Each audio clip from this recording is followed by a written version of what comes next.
The Reserve Bank of India's recent directives relating to storage of payment system data, popularly known as Data Dikkat Command, the payment system providers that they shall ensure that entire data relating to payment systems operated by them are stored in a system only in India.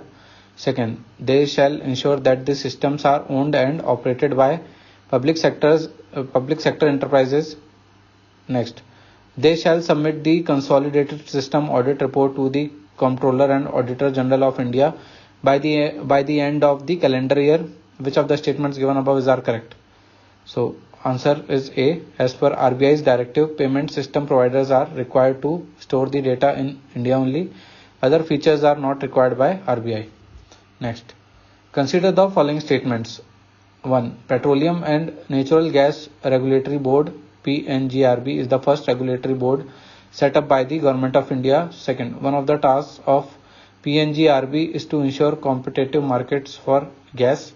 Third, appeals against the decisions of PNGRB go before the appellate tribunals of electricity. Which of the statements given above are correct? So यहाँ पे answer हो जाएगा B.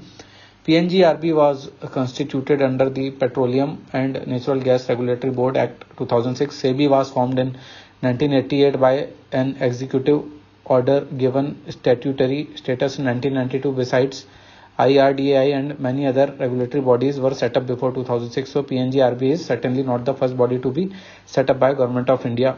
One is wrong. By elimination, we are left with answer B. Next, the chairman of public sector banks are selected by the A.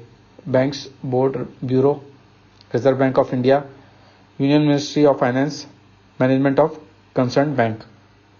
So हमारा answer हो जाएगा A. Bank Board Bureau BBB was set up in 2016. BBB selects top officials, MD, CEO, chairman and full-time directors for PSBs, LIC and other public sector financial institutions. Next, in the context of India, which of the following factors are contributors to reducing the risk of a currency crisis? 1. The foreign currency earnings of India's IT sector. Second, increasing the government expenditure. Third, remittances from Indians abroad. Select the correct answers. तो यहाँ answer हो जाएगा B. Currency crisis usually denotes that Indian rupee is weakening and dollar is strengthening at a rapid level. In ordinary circumstances, rupee-dollar exchange rate is determined by the market forces of supply and demand. Therefore, we have to encourage the inflow of dollars to reduce the risk of currency crisis.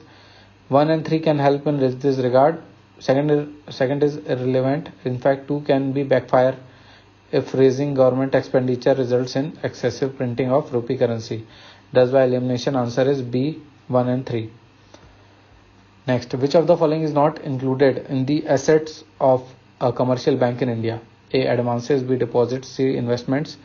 D. Money at call and short notice. So, answer is B. NCERT Macroeconomics Class 12th, page 40. Observe the table 3.1. Deposits are plotted on the liability side of a commercial bank's balance sheet.